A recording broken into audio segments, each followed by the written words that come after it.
Yo, what up everyone? Welcome to today's video. Today we're going to be talking about how to get more clients for your agency or any kind of a B2B service. And yeah, it's going to be great. We're going to be going through the process. We're going to be diving into what actually happens when you're acquiring clients, what different client acquisition methods and channels you should use. And we're also going to be really focusing a lot on an age-old marketing and sales concept or strategy, whatever you want to call it, that like 90% of the people running any kind of a business or selling any services or any products online don't really use, and they're losing like crazy amount of money because of that. So once you go through this video and apply the thing that I'm going to show you, you can just do it once. It's going to take a bit of time, but once you put it in place, it's going to just like double or triple the amount of clients you're getting every single month, even if you don't book any extra amount of calls. It's guaranteed. I guarantee you that. So it's going to be really great. So the first thing for all of this to make sense is we have to understand how much work it takes to turn random people into actually paying clients. And the first time when I ever saw anyone like draw this kind of a similar picture or demonstration was from my old mentor, Nick Kosmin. So if some like super OG dude comes to the channel, oh, like you're just ripping off Nick, like yeah, 100%. I learned like a lot of my marketing and sales knowledge from him. I've been personally mentored by him for a long time. So yeah, obviously a lot of our concepts are going to be the same because I think it's just absolutely fantastic. So yeah, so obviously the main thing before we can actually talk about like getting clients and all of these things, we have to understand how much work it takes to take a complete stranger, someone who has never heard of you, someone who doesn't know your name, your company, your offer, and turn them into a client that pays you money every single month, and they happily do so. So without forcing them at gunpoint or any of that stuff, you know, because that's the ultimate sales hack. So yeah, pretty much here we have a drawing or what kind of a picture it might be, and we have a timeline here, or not a timeline, we have a straight line, we have a road. And this blue block here demonstrates the prospect. So this blue block is the prospect, and in the starting scenario, the prospect starts as a completely cold prospect, or a company starts as a completely cold prospect. They have never heard of you, they don't know your name, they don't know your offer, all of these things. And our goal is to move them here down the road, boom, boom, boom, boom, into a paying client. And obviously, the most efficient way to go from point A to point B is in a straight line. So we want to do this in as straight line as possible. Like we don't really want to like take any we don't want to start going here and here and here and here, boom, boom, boom, because obviously that's just going to be fucking super inefficient. And for us to do this successfully, we have to apply force to this company and move them down the line. Like if you move a block down the road or a ball down the road, whatever you do, you push a car down the road, you have to apply force to make that happen. So, or you have to apply energy to it. And pretty much how we just measure energy is the force times the distance, so meters in this case. And yeah, so before we get into it, I just want to mention that this is like really the fundamental stuff. Like a lot of people in the online space, when they run an agency or when they run any kind of a business, they're always so focused on the tactical level and the surface level stuff. Every single time when I consult a client or I coach someone or I talk to a new company, they're always so focused on like, what is the best lead scraping platform? What is the best CTA? What is the best cold email structure? What is the best template, etc.? And yeah, those things can for sure matter. But if you have these fundamentals in place and if you understand like actual human psychology and what makes people act and buy and what motivates people and all of these sorts of things, what kind of beliefs they have to have, like everything is going to be so much easier. Like sometimes you see people who run like really basic offers, they have really basic landing pages, really basic VSLs, and they run like really shit cold email campaigns or ads or whatever, and they're absolutely printing. And you're like, what am I not seeing here? So the thing that you're not seeing here is the deep foundations they have set. They understand their market, they understand their needs, they understand what kind of beliefs have to be in place, they understand the thing that we're going to be going through today, they understand these deep concepts, and because these like actual deep marketing and sales concepts are in place, they can get away with the shit like stuff on the surface level. So that's just something to keep in mind.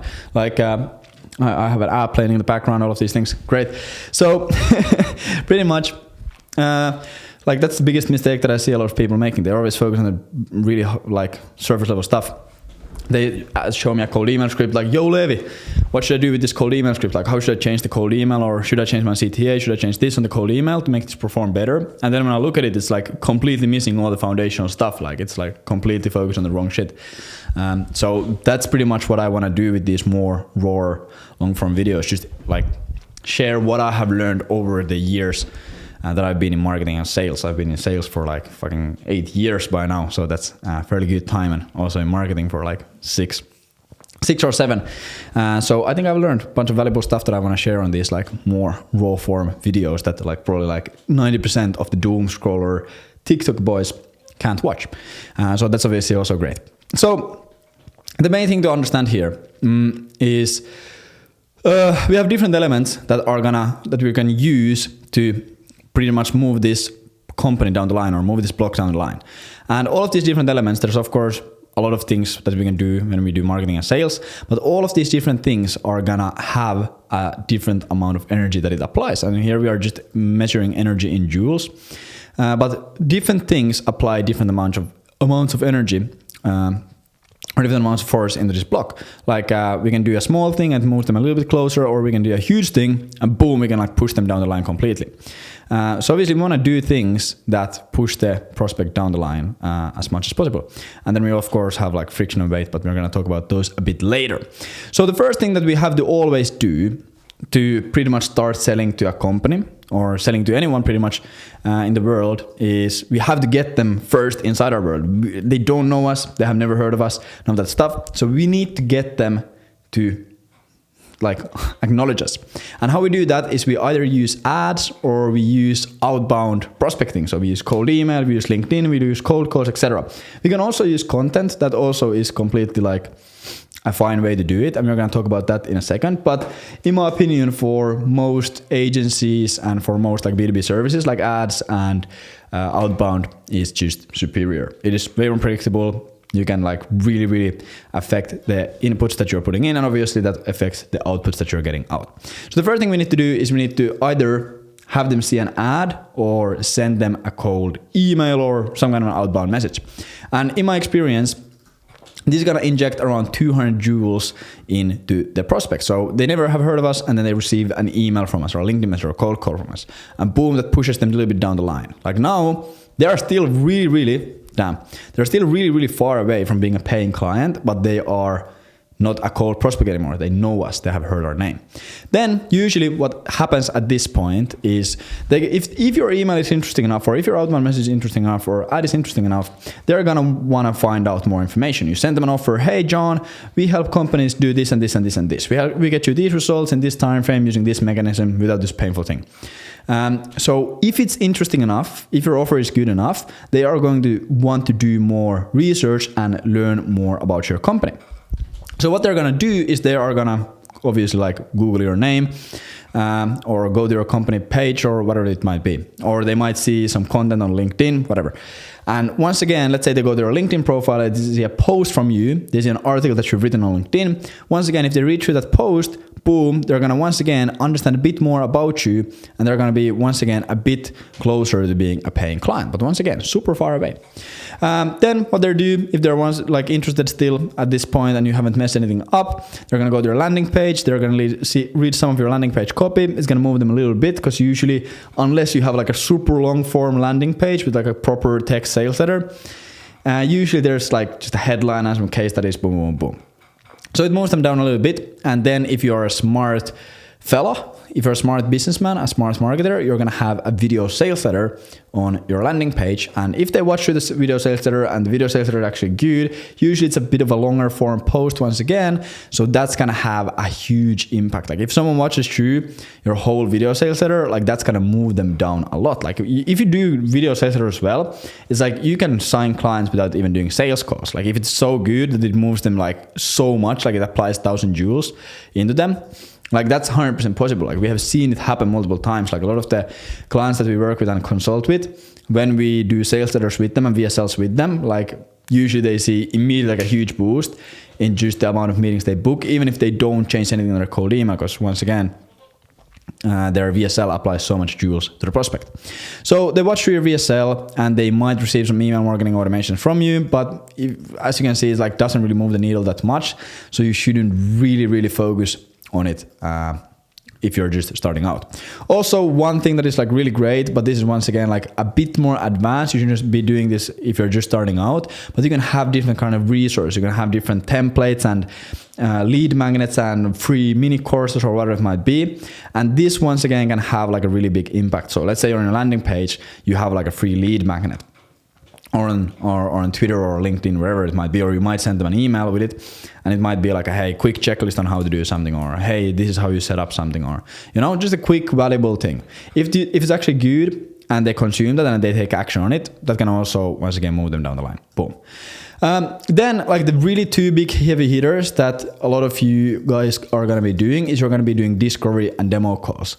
So at this point, if you have done your stuff right, the prospect should be like already like halfway through the line or like 33% down the line, and you should have moved them a lot. A big mistake that a lot of people make is they have no content, they have no VSLs, they have no landing page, like they have nothing online about them. So when they send a message, boom, the prospect moves like this, and then like first of all, they're not going to book as many meetings because the prospect doesn't really know about you that much compared to them being here.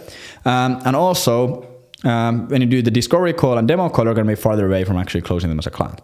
So if you have like content, if you have VSLs and all of these things, the prospect is going to be like already moved down the line a lot. So you do a discovery call, boom, if it goes well, it's going to once again have a big impact. And then you do a demo call, boom, really good stuff. And like the huge mistake that I see here, a really big mistake. I know that I'm giving out a lot of mistakes, but I think it's just super valuable because I see them a lot. There's a lot of people, they go to the demo call and the prospect tells them, no, I don't think we'll do this right now. Maybe later. And they're like, oh, okay, fucking whatever. They didn't close. I'll just start finding new prospects. But you have already applied like crazy amount of energy to move this prospect from here to here. Like you have already done so much work. Like sent them a message, they have seen your content, they have seen your articles, case studies, they have gone through your VSL, you have done a discovery call, a demo call with them, and they're like here. Like they are not ready to close yet, but they're like 85% the way to closing. So then what a lot of people do is like, oh, let's just find another prospect. And they just like repeat this cycle. And sometimes the prospect has like less barriers and the right beliefs, etc. And they close someone, but like they're losing a lot of the crazy money just like doing this loop and never like actually finishing it. So when the prospect has been like, they have seen your VSL, they have gone through your discovery call, your demo call, of these things. Then what you can do to really push them down the line more is like send like personalized follow-ups and video testimonials and case studies, etc.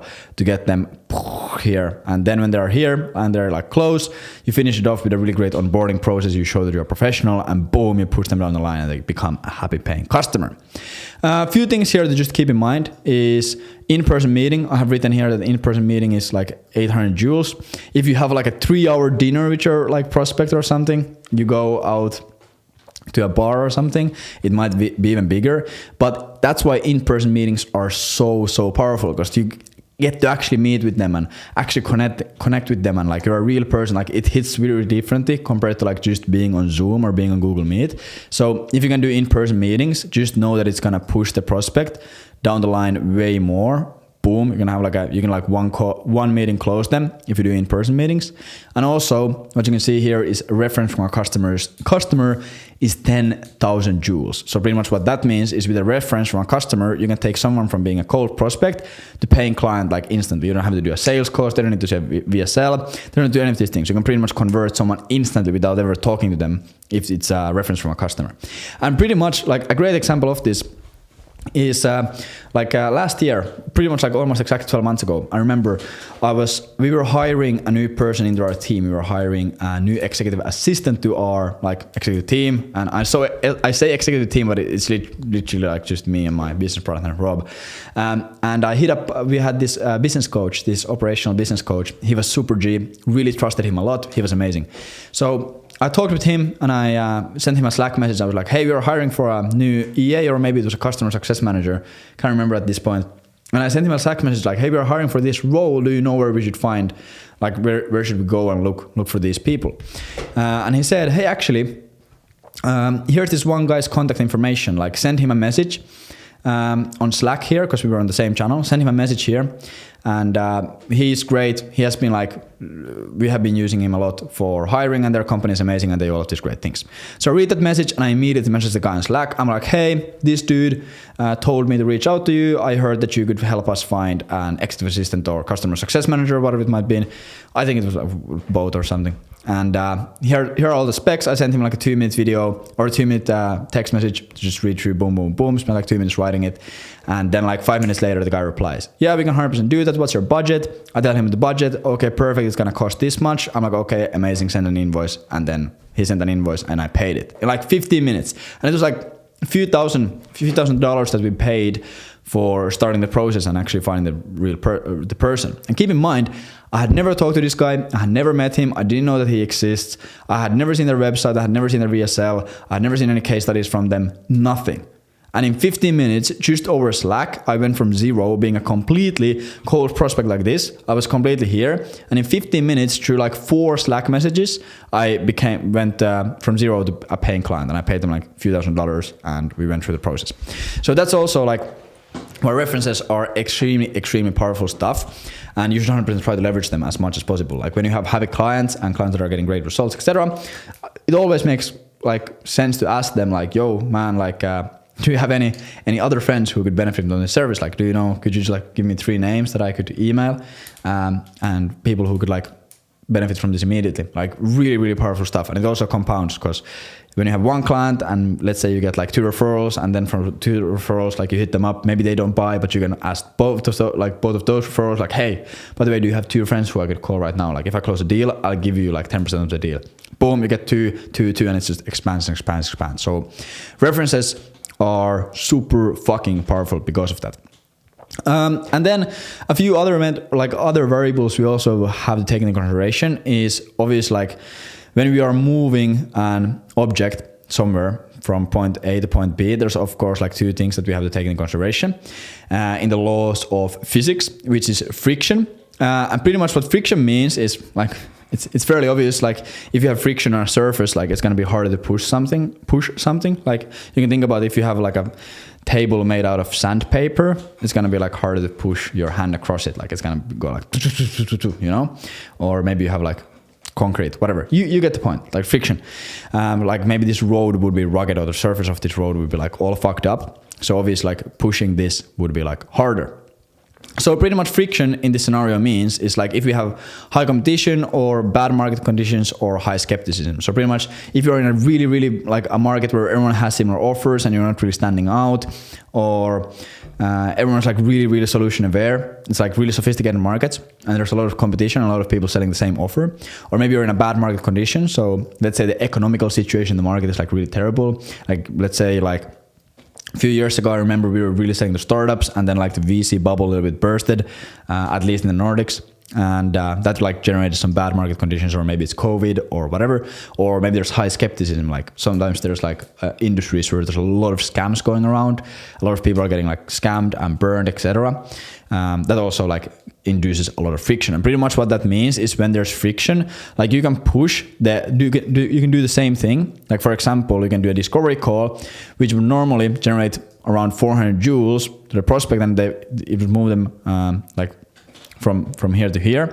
Like if there's friction, you of course have to put in more energy. So you have to just pretty much do more things instead of doing like just doing a message and a VSL and a discovery and demo and a personalized follow-up that would probably like normally do the trick. You might have to do like 3 calls, or you might have to have like a second VSL or second like case study video or something, like just pretty much to put more energy into this, because like if there's more friction, it's going to be harder to push it, you know? Like super simple example, like let's say you are pushing down like this block on a marble floor. It's going to be, of course, like super easy. It's just lights. But then let's say suddenly that marble floor is made out of concrete. So it's not a marble floor, it's a concrete floor. And if you push the same block, like normally your strength could like push it like this, but now like you put the same amount of energy, it only moves half the way. So that's pretty much what that means. And then of course there's weight. So this is pretty much scale of the opportunity. So sometimes you have like really big opportunities. So maybe you have like get a prospect that is like they have like 1,000 employees. This is like a really great example. Like I would say that I'm fairly good at sales and marketing and all of these things, and I really understand this process. So usually it's like fairly easy for me to just go through the main steps, just send an email, they watch my VSL, I send them a bit of resources, I do a disco, I do a demo, boom, I usually like always close.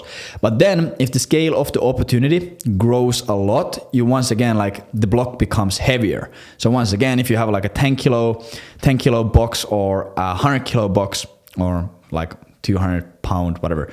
Like if you have a box that is 10 times heavier, of course, like you're once again gonna need more energy to push it on a marble floor.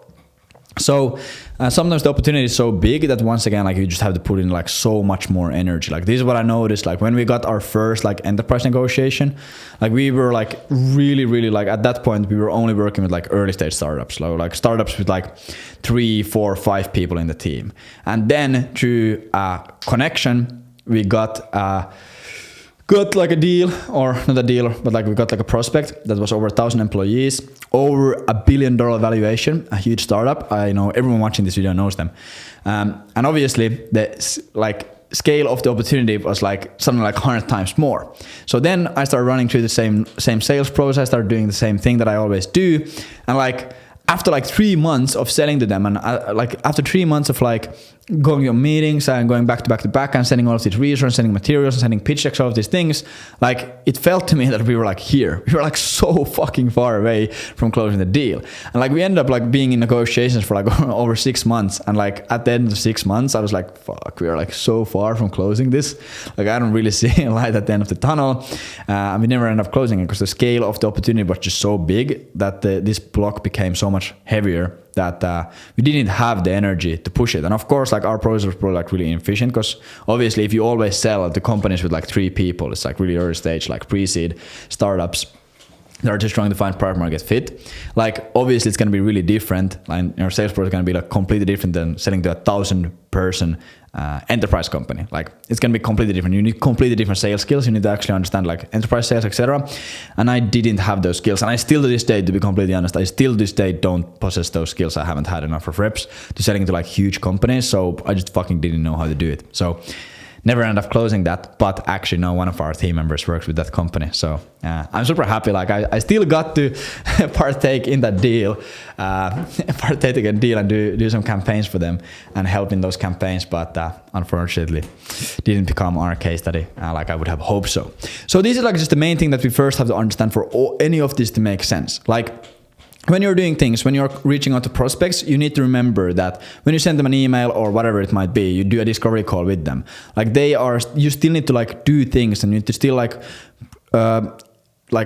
apply energy to them, apply work to them to move them to a paying client. And the more efficiently you can do this, boom, boom, like if you can have like a really good VSL, like you can move them way closer. Or if you have like a really good discovery call or really good demo call or really good content online, like you're obviously going to be moving them way more efficiently here. And then like your job to close them is going to be way easier. And also remember, in-person meetings are super goated. References are absolutely fantastic. And also keep in mind that these things, like when you have a way bigger deal than you normally have, it's going to take way more energy to actually close them and push them down the line. And also if you are in like high competition markets or bad market conditions, or there's just high skepticism in the market, also there's going to be more friction. So the road is going to be like fucking rugged. There's going to be like spikes on the road, you know, if you do this, boom, there's going to be spikes like this. So then when you start pushing P, you start pushing the prospect here, like it's going to be harder because you have to like fucking go through all of these spikes. And normally what would get you here? Like it's only going to get you halfway. So you have to just fucking work harder to close the deal. But yeah, that's pretty much like, I think this once again, like this is something that I learned from Nick. I think fucking absolutely amazing way to like explain this. This has like completely like changed how I view marketing and sales. Like a few years ago when I learned this, it's like fucking mind blown. So I just wanted to go through that with you guys. So pretty much how this looks like in a real life scenario, like actually not just talking about like physics and like shit like this, like how does it actually look like? So obviously, first of all, like the first touch point, like I said, is to get the prospect into our world. We need to do an ad or an outbound prospecting message or something else to like get their attention, make them acknowledge us. So pretty much we need traffic sources. And here we pretty much have 3 types of traffic sources that you can use. like I didn't list every single traffic source. Like obviously you could do like fucking like ads on Pornhub or something and like you could get traffic from that. But I didn't list that here because like if it's not on the list, you shouldn't be doing it, you know? But I have listed 3 types of traffic sources. Green ones are going to be beginner friendly. So stuff that like works for beginners and also works for like intermediate and experts. Like the reason like it's just like really great traffic sources. Then there's like intermediate traffic sources and then there's like expert traffic sources that you should stay away from if you haven't been in this for a long time. So the first 2 beginner traffic sources are cold emails and LinkedIn Outbound. Those are by far the easiest way to start this process and start like getting people down the line. Like 100%, no doubt about it. Really simple. Why? Because like it's extremely targeted. It's extremely fast to get started. It's like really simple. There's really no like rocket science. You don't have to do design. You don't have like, you just fucking write words. You can automate the whole thing. It doesn't really cost much like running a cold email campaign. Like you can do it for like $100 a month and you can reach out to like thousands of prospects. So it's absolutely fantastic. If you're just getting started out, don't do anything else than just these things. Like these are like absolutely amazing. And also I think like no matter if you're beginner, intermediate and expert, like if you're even like, let's say you're doing 10 million a month. If you're doing 10 million a month, I don't know why you would be listening to me here, but you might. But if you're doing like $1 million a month or 10 million a month, like these still work extremely well. Like there's like, you can do this at any stage. Like we have worked with companies that do like over 5 million a month and they still use this. So super fire. Then going into intermediate, like LinkedIn content. This is really, really great traffic source. And like I explained here, once again, it's like content and articles and stuff here, like a top of funnel content that, for example, can be on your LinkedIn or on YouTube or wherever, works extremely well. But it's a bit like if you're just getting started out, like I wouldn't recommend doing it because you probably just don't have like anything good to write about. It's like you don't really have anything to create content about. But immediately when you get like some traction, you start learning the ropes of the game, then like 100% like spending 30 minutes a day on writing a LinkedIn post and just publishing it, it's like absolutely fantastic. Like there's really no harm. Like you probably have like more time that you need anyways. Then going in the meta outbound, like normally ads are fairly advanced stuff, like running paid ads, like is fairly like, it's not the easiest job in the world. Like we have been smashing ads really heavy this year, 2024. We have been like really dialing on ads, and like ads was the first thing that I was doing like 6 years ago. So I have been doing ads for a long time. But I think it's like when you do B2B ads, it's way easier because pretty much what you can just do is you can just take your lead list that you use for cold email, push it on Meta and just do like retargeting campaigns and 1% lookalike audience campaigns.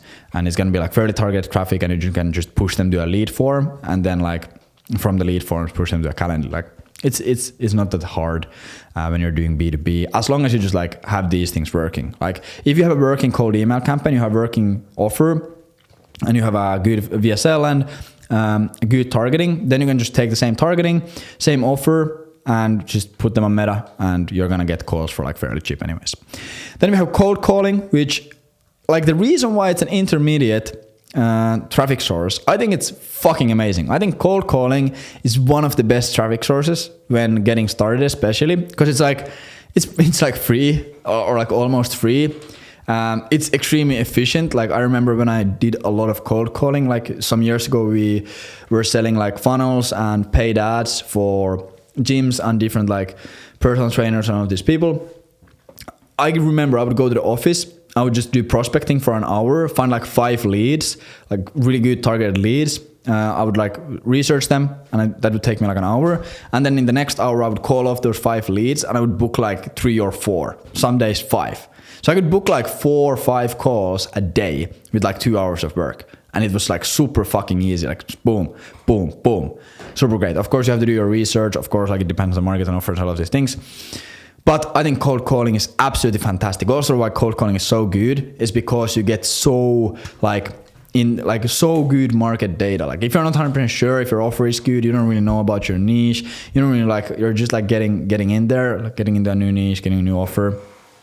Cold calling, super fire, because you can just call the business owners. Like let's say you're selling like shit to IT companies, you sell leads into IT companies, you call these IT companies to talk to the CEOs or CMOs or head of sales, whatever. You're like, hey, do you struggle with generating leads? And they're like, yeah. Okay, amazing. What have you done? We did this and we did this and we did events and referrals and we hired SDRs, boom, boom, boom. Okay, amazing. What kind of goals you have? Like, you get so good data that then you just take all of those things and you use them in your cold emails, use them in your VSLs, and like, it's like just, even if you don't book calls, you just talk to the people in your niche, and like, it makes you 10 times smarter about your niche and their issues and their desires and their problems and their failures. And that, of course, is like fucking like gold. That's like really what makes you the money. Like, not the cold email template, but like understanding the niche. So it's like really great. The only reason why it's intermediate is a lot of beginners are like absolute fucking pussies when it comes to cold calling. Like, they just procrastinate on it. It's like, oh, I don't want to cold call. It's because like this and that, and like, you know, like, once again, just ads ripping here, like professional studio. But yeah, like a lot of like people, when I tell them, hey, do cold calling, they just getting started out. They're like, hey, Leevi, I'm ripping my cold email campaigns. I have LinkedIn Outbound going. Like, should I start doing LinkedIn content? Should I do YouTube? Should I do lead magnets? What should I do? I'm like, yeah, spend an hour every single day cold calling. And they're like, okay, sure, I'm going to do it. And then I talk to them next week. I'm like, hey, did you cold call every single day? Like, no, I'm like just like trying to figure out the software. And it's like, they don't want to do it because it's uncomfortable. It's hard.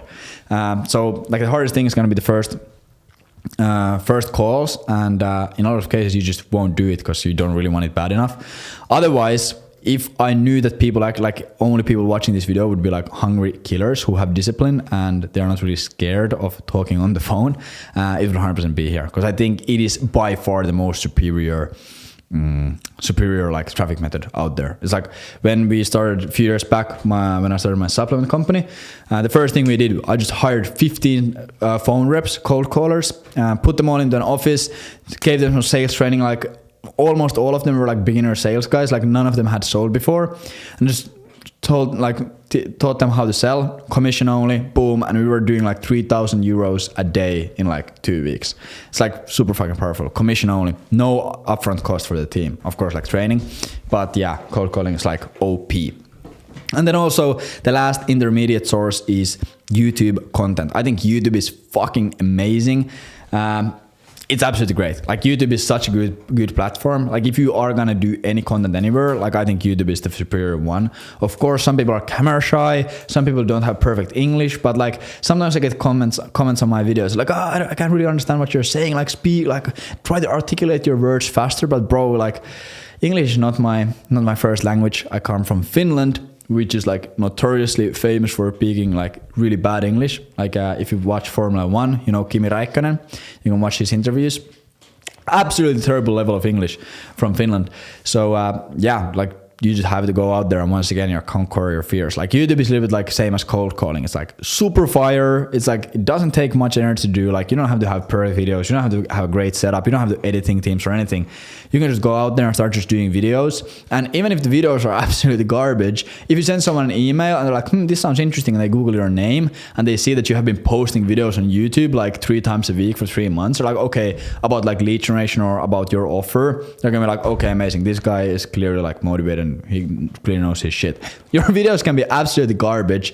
They most likely are not gonna watch it, but like, it still helps a lot. It's like really great thing to do. Plus, it like teaches you like really valuable skills, etc., and just forces you to once again go out of your comfort zone. And then like, just to quickly go through, like, I know the video is getting long, but quickly go through the expert traffic sources before we get into like the actual process. This is gonna be like referrals. Like, as I said, referrals are an absolutely amazing source, but they're not predictable. It's like, you can't really rely on them. So for you to actually build a really good referral-based business, like that like scales predictably, really hard. Meta ads, wait, what did I do here? Oh, fucking hell. Yeah, I was talking about Meta Outbound. I was thinking that this should be like an expert one. But yeah, like Meta Outbound, so pretty much sending DMs on Facebook and Instagram is like intermediate level. And then you have Meta ads, which is a bit harder. But like I said, B2B, like I already said, like it's not like terribly hard. It's just a bit unpredictable. YouTube ads, same thing. SEO, once again, it's like fucking takes an ages, not as predictable, etc. Google ads, same thing. It's like fucking like hard as shit. For a lot of beginners, if you don't know your niche, if you don't know your offer, if you don't know market, events, like these take a lot of time and energy to go to events. Like, events can be absolutely fucking crushers. Like, the first event that I ever went to, I booked like fucking 20, 30 calls in like 2 days by just talking to people. It's like really, really great stuff. But like it takes a lot of time and energy, and for you to like actually be able to like balance all of that shit out when you're starting out, wouldn't really recommend. It really is to waste a lot of time there. Twitter content is expert because Twitter is super trash right now. It's like absolutely ruined. Maybe they'll make it better at some day. But like I have been creating content on Twitter for like 2 years almost soon. Yeah, like 23 months. I've been creating content on Twitter, and it's like, and I have done like 15,000 tweets or something. I have like 40,000 followers there. And I have just seen that Twitter like has like plummeted a lot. Like the quality of like audience and leads that you get from there, and the algorithm and all of these things. Like I just don't enjoy the platform anymore. So I don't really think it's great. And the same reason why I think like you shouldn't really do it if you're just getting started out. And even if you're like an expert, I wouldn't still do it. I would just like focus on YouTube or LinkedIn. They're like so much more superior. But yeah, then to like, how does all of this actually tie in together? How does all of this work? How do we actually make money with this knowledge? So the first thing, like I said, we have the traffic sources. We obviously have to like first get these people in here. So we send our email, we send our meta message, we send our LinkedIn message, we do whatever, and we move the prospect into our world. Boom. Now, pretty much rest of it is going to be covering how we do this part. How do we do this? How do we actually inject as much energy as we can to this block? I'm crushed here. So first thing, obviously we need to have interest. If you send someone an email and about your offer and they are not interested, like obviously it's not really going to move anywhere, then it's like your offer is probably not just great. So first thing that you should do is create interest. But after you have interest, pretty much what's going to happen is, depending a bit on the platform, it can go two ways in terms of like what is the next step. So if they find you on content like YouTube or LinkedIn or ads or something like this, they will go to your landing page, boom. So they will obviously check your landing page or whatever like page you have for your ads. And then from there, they're gonna go watch your video sales letter. Or if you send them an email, they're probably gonna reply to your message like, okay, this is interesting. And you might do some objection handling before booking the call. And you also like if you send them an email or a LinkedIn message, whatever, if they really see your like offer as interesting, they see your message, boom.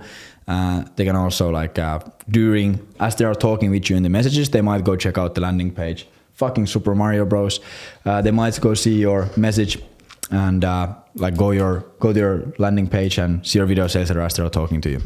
So pretty much like the main thing you have to understand here is like you're gonna like best case scenario, you can get like 60, 70 minutes in with the prospect, 30 minutes, 60 minutes, around like an hour spent with the prospect before you hop on the discovery call. And why this matters is there's this really age-old concept in sales and marketing that is the 7-hour rule. So the 7-hour rule pretty much means is that on average, there's some great statistics and studies done by this. It's like on average, it's gonna take 7 hours of interacting with your company to go from a completely cold prospect to a paying customer. Like people need to spend 7 hours either looking through your content, talking with you on calls, thinking about your company, talking to your customers, watching your case studies, you know, like they have to spend 7 hours around there.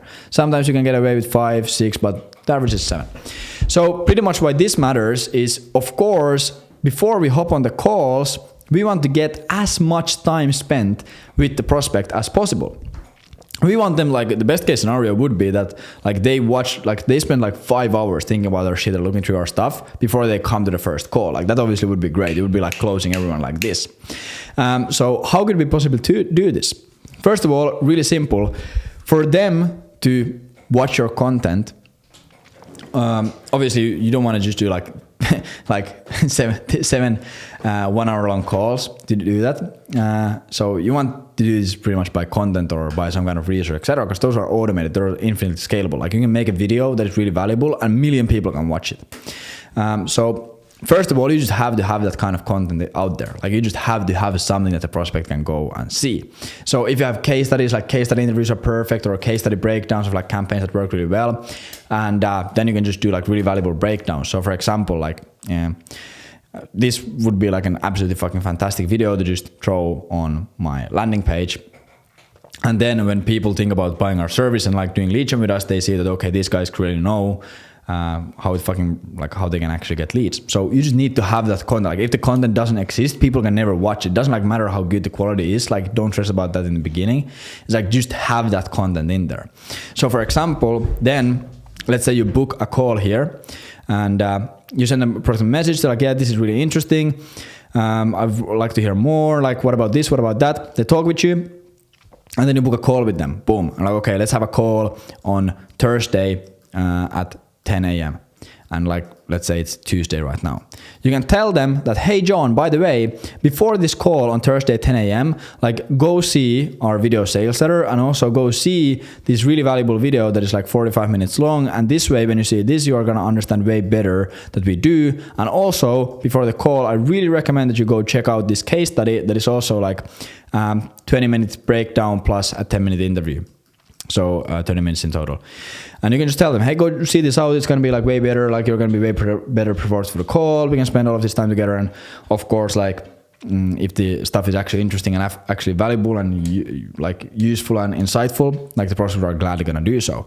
So this way, instead of them just coming straight to the call and like spending like 10 minutes with you before they come to the call, you can get like 2 hours in. Like they watch your video sales letter, like, hey, John, go watch this. They watch this. They watch this. You post content on LinkedIn, whatever it might be. Boom. Suddenly, instead of 10 minutes, you have like 2 hours racked in with the prospect before they even come to the first call. Then they come to the first call and like, obviously, yeah, you can like stretch out these calls and you can do like a 75-minute call to get more time with the prospect. But what I really recommend to do is once again, have something that they can consume between the discovery and demo call. So obviously it depends on your sales process. My go-to sales process is this. I first do a discovery call and qualify them. And then I tell them, hey, let's hop on a next call in 3 days. And in this call, I'm going to show how everything works. We're going to make a decision. I'm going to show the prices, the offer, guarantees, all these things.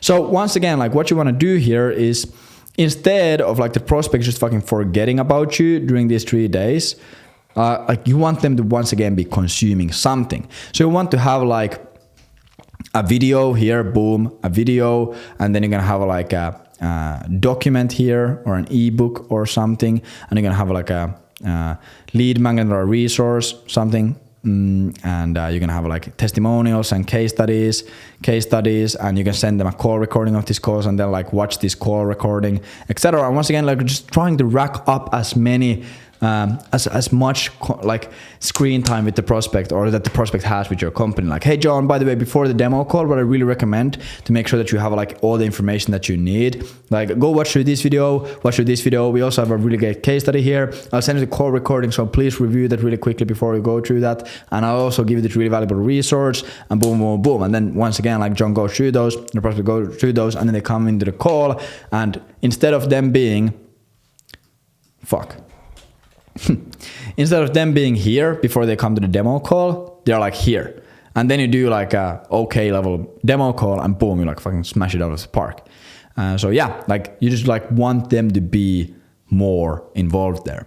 And then let's say you go to the demo call and like, well, I'll fucking just remove a bunch of these because it's getting really distracting. But yeah, so then let's say you go to the demo call and you have the demo call with them and you give them the price and give them guarantees and all these things. You try to close, you handle some objection, etc. And the prospect doesn't close. Like what you want to do is boom, schedule another meeting in like 2 days, like a follow-up meeting. So this is once again like 30 minutes. And then before this call, like send them follow-ups, send them a 15-minute loom. Call them, post content, send them articles, whatever, boom, boom, boom, send them case studies, send them resources. Try to just rack in as much time as possible. Like in a lot of cases, the reason why you're not closing prospects isn't because you suck at sales or your offer is bad or something, you know. Usually it is that the prospect is just so far away. Like you haven't like put in a lot of like work in to get the prospect to like pay. Because like you need to remember, you are converting completely random people who have never heard of you and trying to get them to buy like a $5,000 service or $10,000 service or $3,000 service like over the internet in like a few days or in a week or in 2 weeks. Like you just need to get them like familiar with your company and with you and with your offer and all of these things. So just try to smash in as much content as you possibly can. And this doesn't mean that you need to go ballistic immediately after this video and just like go and create like 10 videos and like 5 like documents and like lead magnets and all of these things. No, start by slow, like do it slowly. Like just do one video. Like first of all, make sure that you have a good VSL. Like if you don't have a good VSL, like it's gonna be like you're gonna be missing out on so much money. But if you have a good VSL already, go and create one video. Create like a 30-minute video and just like talk about how you can, like how you help your clients, you know? Let's say you run a lead generation offer, just like fucking make a 30-minute video on like how to write like cold email scripts or cold email campaigns for your niche, you know? Or if you do paid ads, a paid ad offer, just make a video on like what kind of ads work in your niche, and you know, or like break down a case study or break down a campaign that you did, or cover like 10 misconceptions that your niche usually has about paid ads, or show them a workflow or whatever, you know, like it works for any offer. Just create like it doesn't even have to be 30 minutes, fucking just create something. Create a video that is valuable to your prospect. And then you can also leverage this video like when you're following up with them, or sending them a follow up, or sending them a Loom, or sending them an email like, hey John, like I thought this would be valuable, check this out, boom. Like there's no harm for you to create content about your offer and about your niche and put it online. Like the only thing it's gonna do is gonna just make this process way easier. But yeah, that's pretty much it. I hope you enjoy. Go apply this. Boom. Take care.